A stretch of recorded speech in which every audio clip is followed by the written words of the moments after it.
Go. All right, welcome to Finish the Story. I am your host, Keegan Ray. It is Finish the Story Friday. Happy Friday, everybody. I am joined by my producer extraordinaire, Trent Ludzak. Hello. Everybody say, hey, man, it's been a beautiful day today. And you know what?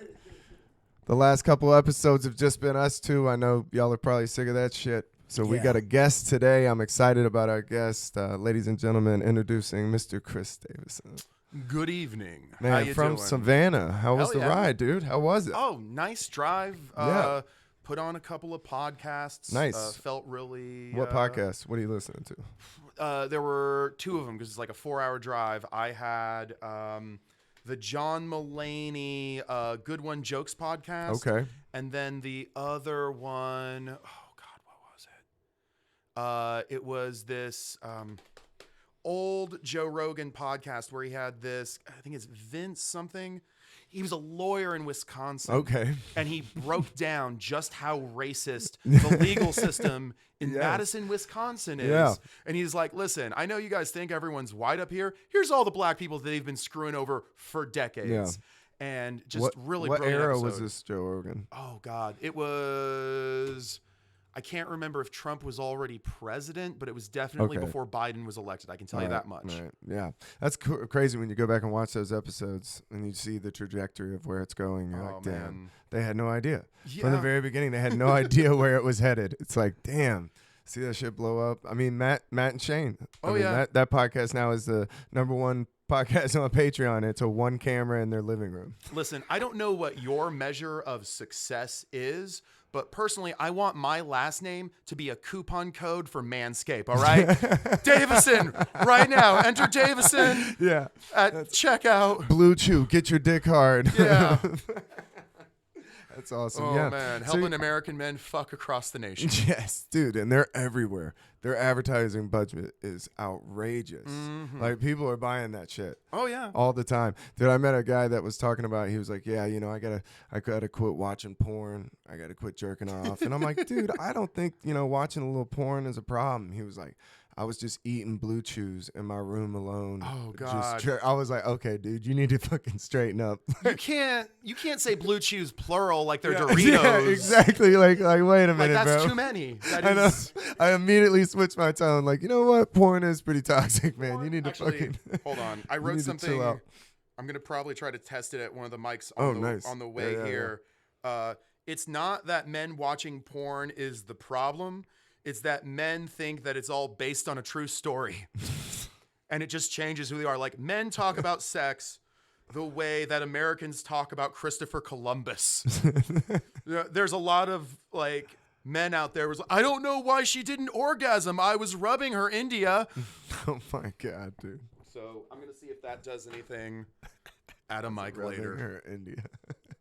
It might. Hey, McCracken's is gonna be good. It's always a good mic. So yeah, man, we met in Savannah. Yeah. That's where I started comedy. So one of my fondest memories of us doing comedy in Savannah is when we did the joke swap at Chuck's.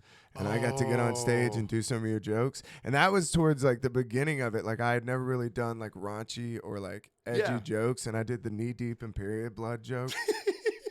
And just That's looking- the only joke, and completely fair to you. We did what was it? Abe's on Lincoln together, Yeah, yeah. and you're like, "Hey man, so apparently a lot of women complained about that joke. Yeah. If you could do me a favor and not describe the afterlife of heaven as being a rust-colored cunt swamp, that would make my sales at this small independent bar go just a little bit better. Can you do that for me, Davison?" I'm like, you know what, Keegan Ray, that is a completely reasonable request. On your behalf, I will not describe the kingdom of heaven as being the result. Here, fuck it. I'll just tell the joke. Yes. The whole concept of it is like, I'm pro-choice. I have conversation with people who are pro-life, and you ask questions. So I ask my buddy who's pro-life. I'm like, so do you believe all innocent life goes to heaven? He's like, yeah, of course, innocent life goes to heaven. I was like, all right. Do you believe in life at conception? He's like, yeah, I believe a soul's created the moment a sperm fertilizes an egg. And I'm like, okay. Are you aware that 50% of all fertilized eggs are naturally washed away the woman's monthly cycle? And he's like, I didn't know that. I'm like, well, get your graphing calculator out, because by now, doesn't that mean heaven got to be waist deep in period blood, right? Like, you would have to, if you were buried in nice shoes, you'd be furious. Heaven forbid you're a Mormon in the special underwear. Like, you better be, like, if they put you in fishing waders and then you look up and you go, no wonder angels have wings.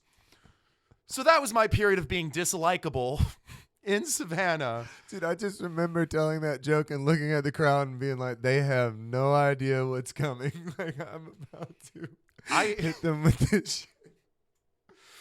It's the comedian equivalent of being able to smell rain. Yeah. It's just like, oh, all the profanities are coming. He's going to walk this audience. Yeah. It's definitely one of those jokes that would fucking divide a room. Oh, you yeah. know? That was like that Zach Alberts joke. Oh, when which he would one? tell the Rihanna joke. I loved watching that because that shit. would definitely divide a fucking room. He would get up and he'd be like, y'all know this. Well, I don't want to like, ruin his joke, but I'll tell you the bit. Who gives a fuck? But he's like, don't ruin his fucking joke, Keegan. We have to let Zach Albers ruin Zach Albers' jokes.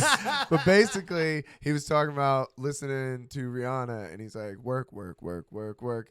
He's like, the first time I ever heard that song, I realized I was the biggest Chris Brown fan. And like, dude, it would fucking divide a room immediately. Like, I saw one lady just like, fuck you. Like, she just stood up and it was just there. Albers lives on the wild side, and I love him for it. That video he posted at the Laugh Factory or whatever was hilarious. I need to watch it all the way through. I haven't seen it in a sec. He's got some good clips. It's fun watching everybody that we started with. Yeah. Aaron Odom's going to be on Skankfest. Yes, I'm so hyped for that man. Fucking awesome is that, man? He's going to murder there. That's his crowd. He is one of those people where it's like you watch him tell jokes the first time and you're like, he has a future. Right. Like, it's so crisp. The writing makes sense. He knows his pacing. He knows his words. You know when a turn's going to come. Like, just a quality fucking joke. You go over writer. to his house, dude, and he's got like a whiteboard in his living room where he's working on concepts and he's like drawing the lines and like doing the whole thing. It's crazy. I got to hang out with him again. Yeah, man. He's doing well. He's doing well. He's headlining tonight at Star Bar. Really? He is. He's closing out. He's closing out Star Bar. That's awesome. That's a huge one for him. Because I know he's been doing Star Bar for a while. Yeah, that's awesome. Yeah. It's good to see the people you started out with doing something. So what are y'all doing down in Savannah in comedy? Oh, man. There's like a handful of things. Like, we're doing our best because, don't get me wrong, I love Atlanta. Yeah. I love that you're here in Atlanta. I love that you're performing in Atlanta. It's so goddamn frustrating watching Savannah be a theater city for Atlanta. Right. Where it's just like, oh, someone realized they're talented, better take that drive. And I'm like, you just got good. I need someone to have on this show. Like, the only people that we can book on this show, there's one guy who goes, Mexicans. Or someone goes, my period. Wah. Like, there's so many people bombing with the same jokes they bombed on the first time they did comedy. And I'm like, Keegan, could you please come down here and talk about your mother again? Oh my God. I had to start really fucking forcing myself to do new material. That's the hardest thing. When you get material, like, or you get like a certain amount of time, it's hard to branch out because you're like, fuck, I don't want to bomb in front of all these people. It's easy to go to the well. You find what works.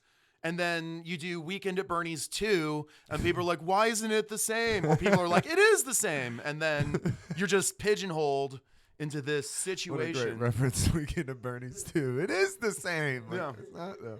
He's still not dead. Yeah. It's awesome, man. Are you doing, what were you telling me about your book club? I started doing this thing. We're calling it Stand-Up Comedy Book Club. Okay. And it's one thing to do like a writer's meeting because people may or may not show up to that. Yeah. What I tried to do was have an environment where not just comedians can sit down, but people who are like fans of comedy can sit down. People who want to try comedy can sit down and they go, okay, I like this guy. Why are they so goddamn funny? Like, what are they doing? There's this myth that if you find out how the sausage is made, all of a sudden the comedy becomes less magical. Bullshit. You find out how to tell those jokes, why those jokes are as good as they are. Right. it becomes like being a fan of a major league sport. Like, it's one thing to know why Deion Sanders was able to do 2 sports at the same time, but to really find out how much better he was than everyone else, why he did what he did, what he did. How much they work at it, like the practice that goes into it. Yeah, when you watch somebody do stand-up and it looks easy, it's like, yeah, because they've put fucking time into this. Like, how long have you been doing comedy, by the way? 13 years as of last October. Damn, what's the date? What's your birthday? My birthday is August 23rd. I started comedy, I think October 9th or October 15th of 2009. Nice. How old were you? I was 24 years old, and I wish I had started earlier. Right? I do too, man. I see the kids that are at the open mic, like tonight, we have a bunch of younger people, and I'm like, fuck, man, I wish I would have found this younger. When you find out that Dave Chappelle started at 14 years old, and Taylor Tomlinson started at 14 years old. That's like insanity. I got to see Taylor Tomlinson live, and she was so goddamn good live. Really? I have the utmost respect and also like hate jealousy of her because she is so good at every level, at every mechanic of what we do. And it's just effortless watching her live. I love that feeling. Where you're like, oh, I love this, but fuck, I hate you. Yeah. Like, how did you get to that thought first? Yeah. When you see a bit and you're like, fuck. Yeah. Why did I think of that? And by the way, I'm a Tim Dillon fan. I am an Andrew Schultz fan. When I say that Look at You Now by Taylor Tomlinson is the best comedy special of 2022, I need you to know that I am putting her like on a Mount Rushmore of up and coming people. I haven't seen it. Oh God. Okay. Well, the first one, Quarter Life Crisis, is awesome. It's her debut, and it's like, hey, I'm 25. Really solid jokes. Talks about being a young person. Right. When you get to someone's sophomore effort, you find out, do they have this? Right. Did they put effort into this? Did they glide off of their fans from the early fanfare?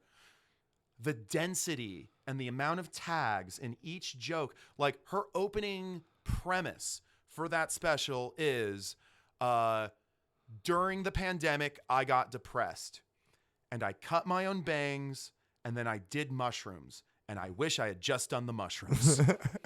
So perfect. That's a great Just mathematically beautiful. Her writing is as strong as anything John Mulaney has ever done. It is succinct. She adds different directions to it. I feel her on that, though. I went to a festival one time, and I ate these mushrooms at Hangout Festival, and I was, at the time, trying to rock a mustache. And I went to the bathroom, and I looked at myself in the mirror, and I was like, you fucking idiot, dude. Like, I was so just, like, I was just unsettled looking at my reflection like, I look like a fucking jackass. Like, I hate this mustache so bad. I shaved it the next day. As soon as I got back to the condo, I was like, this has got to go.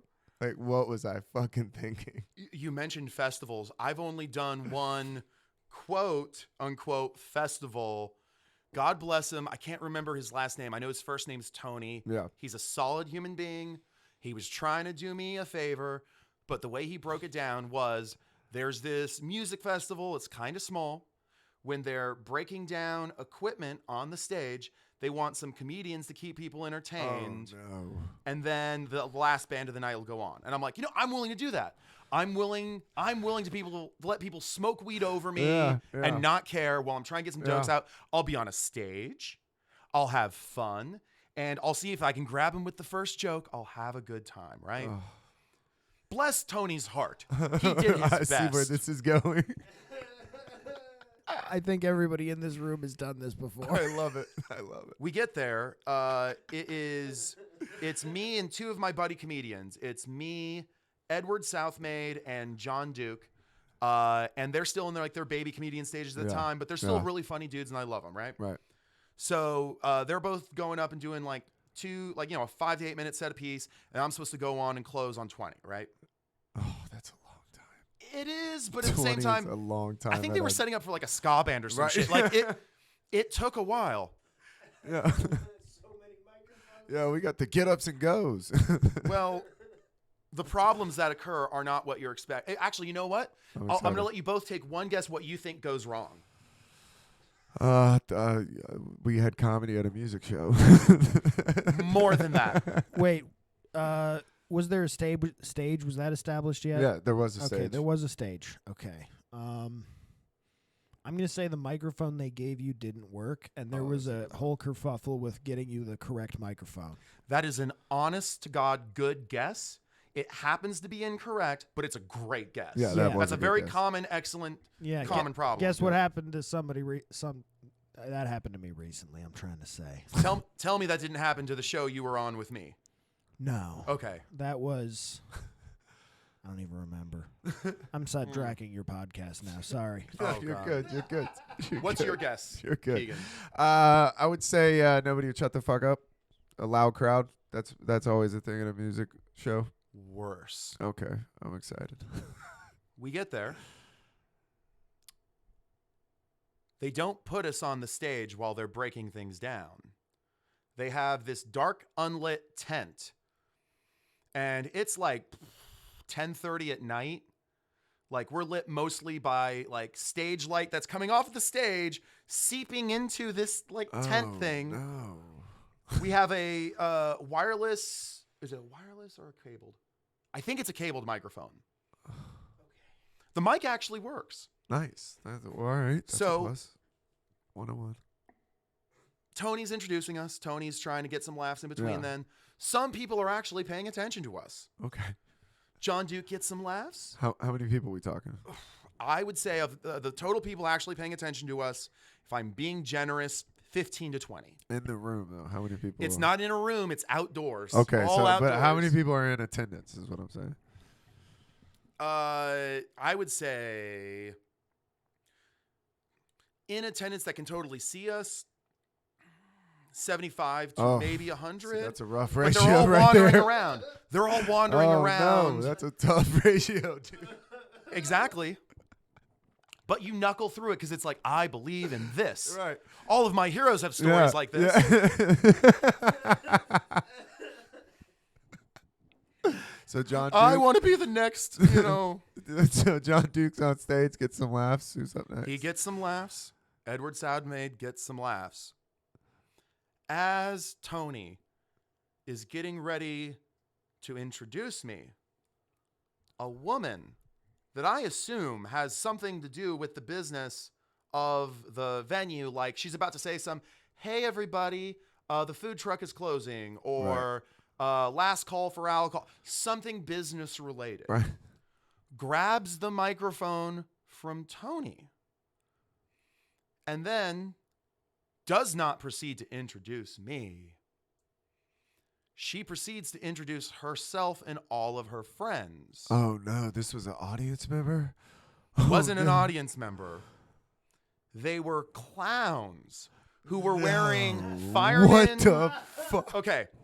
When I say clowns, they were, imagine big, heavy yellow fireman pants, like with the reflective light on them. Yeah. But like, there's so much gap around their waist, but with the suspenders, it looked like you could throw ping pong balls in their pants for points, like as a game. But they have the suspenders over them, and then one of them is playing a trumpet off key and out of rhythm, and then they start singing off key songs, and they proclaim that they are a troupe of clowns. And I go to Tony, I'm like, what is this? And they're like, The headliner.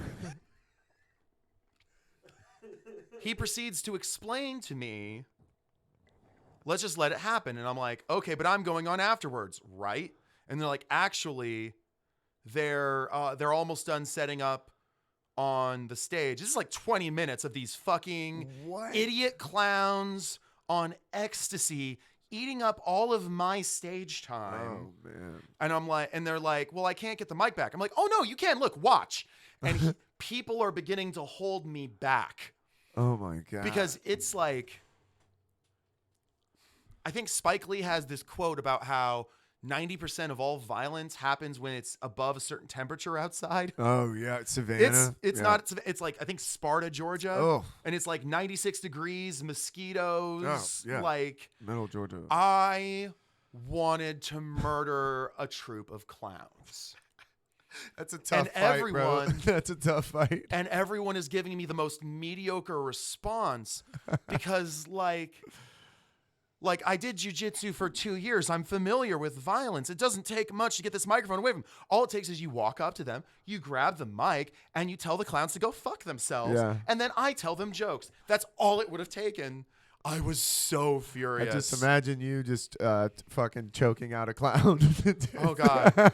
It's just a tough fight. Even if you're in the right and you start beating the shit out of a clown, like everybody's like, Just hey. swinging a mic stand at a horde of clowns. Yeah. I could just see you just. That's the show now. Yeah, just taking them down. Sorry, that got funny. Sorry.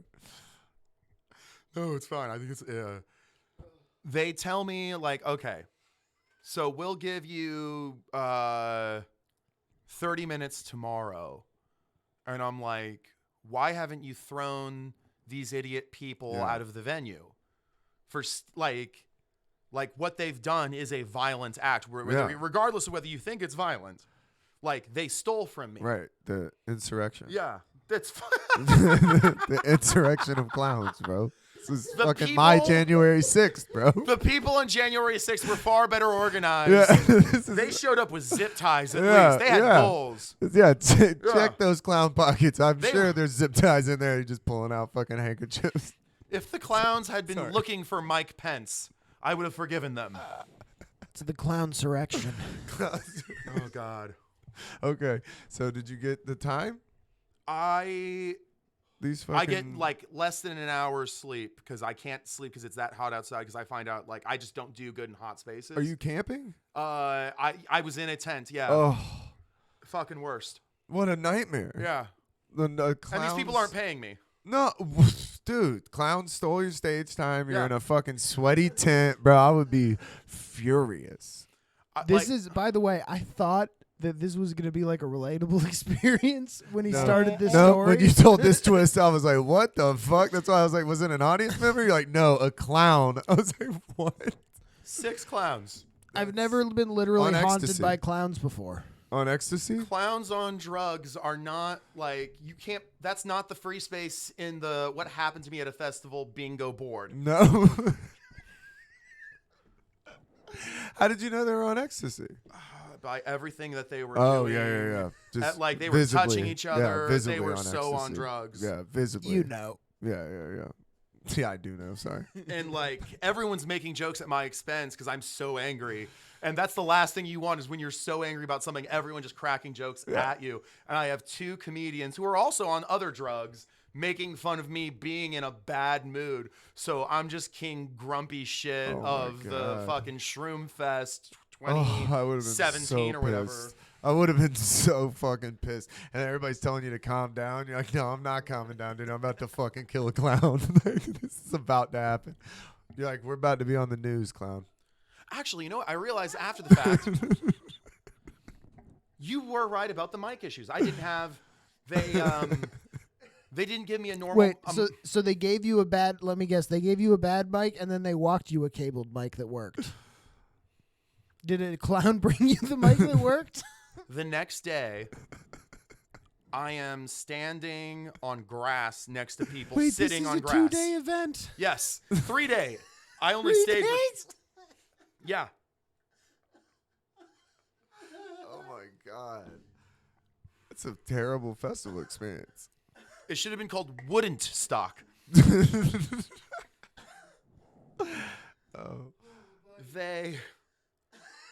They give me this rose gold battery operated microphone. Now, what makes it battery operated? It's not a Wi-Fi or wireless microphone.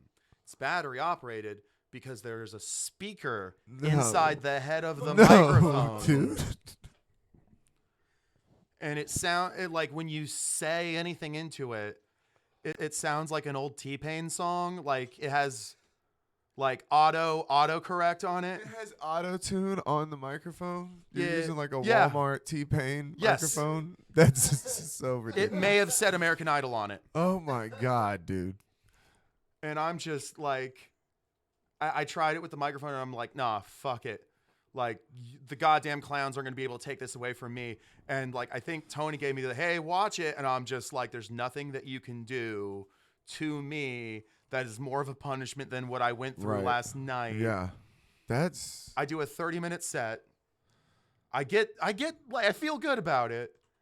Because I felt really good about that material I was doing at the time. I got some big laughs. And then I called my girlfriend at the time, and she drove all the way from Savannah and picked me up. Because otherwise, like, I couldn't sleep, and I wanted to fight motherfuckers. I was not going to stay there for another day and a half. And she was just like, you interrupted a work shift for me. And I'm like, take me home. I don't like these people. This sleepover was bullshit. it's either this or I you're have a picking me up yeah, from jail. Was this your microphone? It was rose gold. But Okay, rose gold, like one of these? yes, that was it. That's Oh the my fucking God. picture. No fucking Yes. way, dude. If you have video, if you have a No way to post way. that was the piece of shit they handed No, me. that's on Wait, that's yeah, on it's the thing. it's on our screen Yeah. over there. That's ridiculous. That's the mic you have. I'm glad I That is- found it. What Goddamn. a As soon as nightmare you said it, I situation. was like, I wonder if I can find that thing. That literally sounds like a comedian nightmare, Jamie, pull that up. right? Yeah, we got it going on with the pool. We're getting better with it. We're figuring this whole thing out. Look at us. Yeah, I'm trying. So that was good, man. I like that. That was That's a not where I fucking- thought that story That was was going no, at that all. was, Clowns on drugs. No, that's when you said that. I thought you were gonna say drunk audience member because that's always a problem when you see somebody Oh, that yeah. gets on stage. That's a problem. Well, like, I haven't had my Chris Rock moment yet. Yeah. But after the pandemic, I would say 70% of our shows had a heckler in some form. Like, some drunk person finally got out of the house, got to a show, and then just let their day out on the comedians there. And I was always like the first or second person actually like, shut the fuck up. Yeah.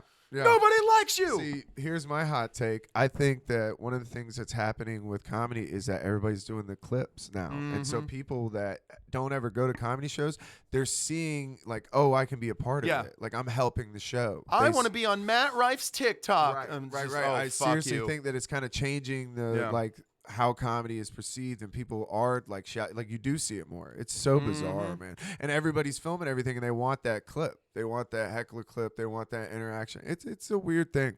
It's weird to see how a small media like shorter TikTok videos has changed the way people like set up sets and shit. Like. It's about that perfect joke, getting that one laugh, Yeah. going viral. Yep. And all of a sudden, because of 30 seconds and 1 million views on an internet app, you are headlining the Comedy Store on a Tuesday. Yeah. And people are like, who is this guy? Yeah. How long have they been doing comedy? What's the ukulele for? It's like Southern Mama. Oh, God. Got up, just started talking about how he like just went crazy. You're like, yeah, he wasn't ready for that. There was, oh God.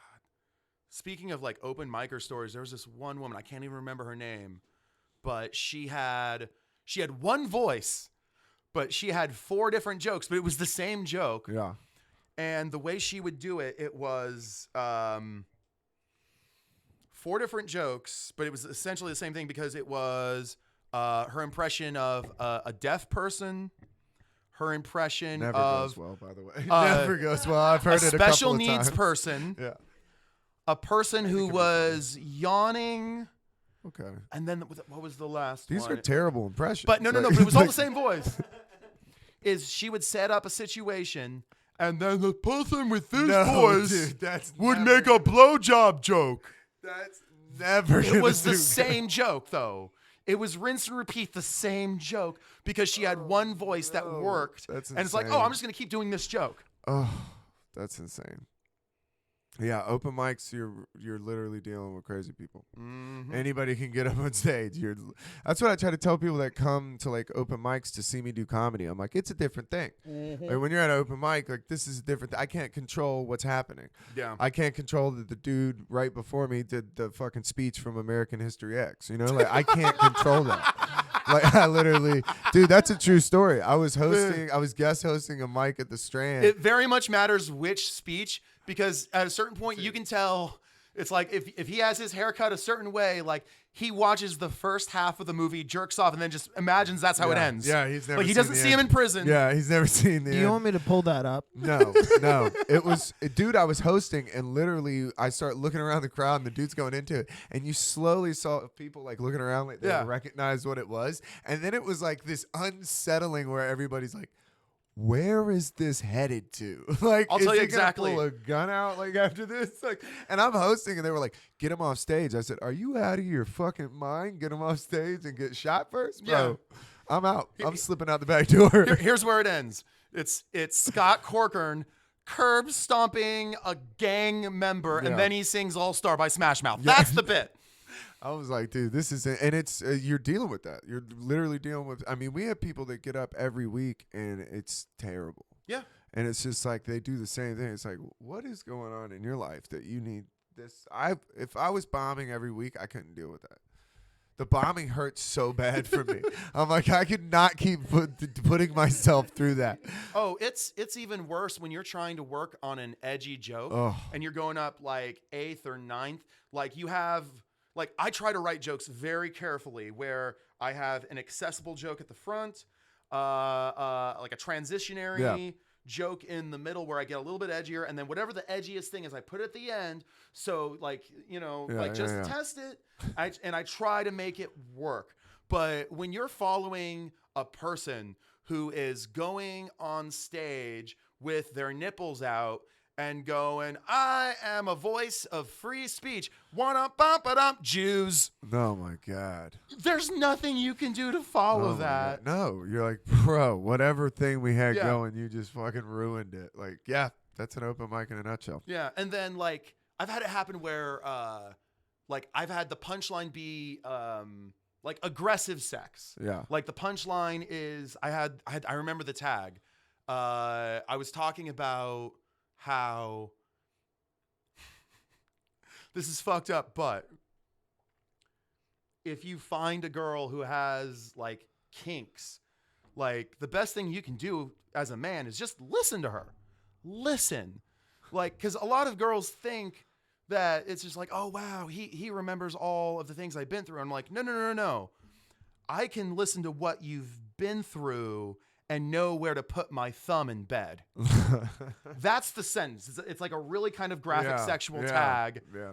That doesn't work when a guy goes on stage. He's like, you want to know the good thing about the R word? And I'm like, oh, God damn it. Nobody wants to laugh about kinky sex now. Yeah. A girl just walked out of here crying, and I got to figure out. Yeah, you fucking bombed the whole The room. Bible's weird. Yeah, you bombed the whole room. No, I was working on this bit where I was like talking about, basically I went over to this girl's house and I slept on the couch and one of her dogs was in heat, the other one like wasn't neutered, and I was trying to tell this whole joke about like this dog, like the one's hiding underneath the couch, and I'm like, he just needs to get off, you know. And then I look at the crowd and I'm like, I would never. And I was working on this bit where like, dude, this girl saw me do it every week. I'll never forget, we're like walking back and it would bomb. It would just bomb, and I kept just trying because I was like, this is fucking funny. I just have to figure it out. I will never forget walking back to my apartment, dead silence. And then she just looks at me and she goes, hey, you got to quit doing that dog bit. And I was like, what do you mean? She's like, it just sounds like you're jacking off dogs. Like, yes! She's like, people really think you've jacked off dogs. And I'm like, no, I'm going to get it to work. But it was just like her just being like, dude, I got to step in. I can't watch you bomb one more time. It's so much worse when it's not even a heckle, where it's like someone opens a beer bottle or drops a glass, and now all of a sudden you're known as the dog fucker. Yeah. There goes the dog fucker. You don't get to twist it. You're like, no, I got this other thing at the end. Oh, God. Everybody hang with me. You fucking weird dog fucker. Like, the person coming up to you afterwards with sincerity in their heart, because it's like, listen, you're really talented. Yeah. I had that happen on a joke where you're really talented. You're like, oh, this is bad. I said this thing about how what was it? Someone was trying to get me to do the keto diet. Yeah. And I'm like, look, I'm part Irish, I'm part Italian. Telling me that I can't have potatoes or pasta is the closest thing I've ever experienced to racism as a white man. Like, those things matter. I was like, if you trying to take garlic bread away from me was like when they took Chadwick Boseman away from y'all. Right. See, I see where you're getting. Right. Now, that's a harsh joke. I had this old black man walk up to me and was like, listen, I can see that you have a future, but you can't tell that joke anymore. That's inappropriate. That was just like, I tried to change it to Selena one night. No. It gets laughs, but it's like, it's a very specific laugh from very specific people. I'm not trying to hurt anyone's feelings. Bro, I'm surprised people didn't fight you over Black Panther. That's like, you can't do that. That's like Beyonce. There's just certain things like, are you ready to fight these people? Like, because they're about to fucking fight you, bro. That's like Zach was teetering on the Rihanna line. You know what I mean? Like, if you have found a white body, there's like a 15% chance that someone said Beyonce is overrated before you found it. Right. Like somewhere in the vicinity, just put Yeah. the chalk around the body. You're talking about the class of jokes that I put in. Like, we all think of them, but doing them is like, like it's the impulse to do it is like the impulse to like just hit oncoming traffic real quick. Like it's the same part of the brain that tells you to do that. I had a joke where I was sitting there and I was like, like a diaper commercial came on the TV at McCracken's, and I was like, yo, are pedophiles watching this? Like, I used to watch the Girls Gone Wild commercials. Oh, fuck. I never had the chance to do it because I ran it past Mello, and he goes, dog, that sounds like you were watching that commercial like that. I was like, you're right. He's like, that sounds like you're inventing something, bro. I was like, you're right. You have to have those friends that you could just go, hey, if I say this on stage, am I going to be on a list? Probably, bro. Like, don't fucking say that shit. No. It means you're banned from open mics. You're no longer on lists. You have been removed from many lists. You're removed from the list, bro. You're not even 37th tonight, bro. You're 0. You're fucking not coming. Like, there's a couple of people that have been banned. I won't even go into that because I don't need that guy. Fucking, but it's like, it was the funniest story. It's like, what do you mean I've been banned? Yeah, I used to hit my ex-wife. Like, what do you mean y'all feel uncomfortable around me? Like, dude, I'm watching your Instagram story. Like, you're admitting. It's the Yeah, it's the boomerang of him hitting his ex-wife. yeah. Like, bro, you have it pinned as your first fucking story. Like, Jesus Christ. Oh man, talk about things to put over Chris Brown music. Yeah. Like, you fucking edited the video. Like, You put it before your stand-up clip. Well, as a fellow canceled comedian after this podcast airs, oh my God, no. Who's Wait for watching? my show. Yeah, I was about to say, no, this is why we like this show, because it's like, if we have a guest, and you're like, if this one goes poorly, we always got tonight. It's a good setup. So what else, man? Did you have a prepared story that you wanted to do? Oh man, I mean, I'm trying to think of. Keegan just asked top ecstasy clowns. Yeah, dude. Right? That's what I was thinking. I'm glad I didn't ask earlier, because I'm like, Ecstasy Clowns is amazing. But I wanted to give you the opportunity. I was like, damn, I feel like we've been derailing this whole thing. I'm trying to think of. Ecstasy Clowns. That's the name of the episode, by the way. Just the mental image of you, like, fucking rear neck choking a fucking clown on stage in front of 100 people is amazing. I want to choke the air out of their lungs so hard it makes the bike horn. Yeah. Have you tried to make this a movie of any kind? I mean, that was not where I saw that. I want a going clown off. coffin where I'm putting all 6 of their bodies in a single coffin. I Like, fucking put hated them in those the goddamn trunk, clowns. like a mafia movie. You just piling them in a clown car. Oh yeah, That's amazing, though. The clowns was fun. homie did play this. Yeah. So Oh, what God. was the festival called, by the way? I can't even remember. I remember Tony something ran it, and last I checked, he's still a good person. I haven't talked to him in a while because it's like you don't immediately want to get back on the phone with someone where it's Right. just like, hey, I may or may not have threatened murder against clowns in front of you. Like I said, that's a hard fight to win. Yeah, is there a you just- statute of limitations on death threats? So No. You just had a run-in. Allegedly. You just had a run-in Allegedly. with rogue juggalos. oh God. That's another fucking joke I've been working on stage. I started talking about waking up next to a girl who had an ICP tattoo. Like the next morning, like looking over, I was no. like, oh my God. What I said on stage is I was like, I would have rather woke up next to Magic Johnson. Like, I was like, bro, ICP tattoo. I was like, it was the Hatchet Man. Actually, and this is weird. Are you familiar with the Native American tribes of the Michigan area? No. Here's the thing.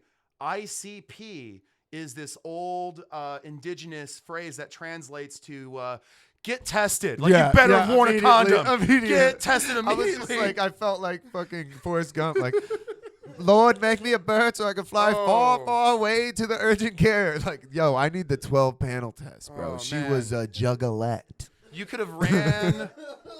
Like, I knew she was trash. I didn't know she was like gathering of the juggalo trash. Dude, I ended my set with it one night and I looked at everybody. I was like, I guess you could say that my life had hit a juggalo. Oh, and people were God. like, I hate you.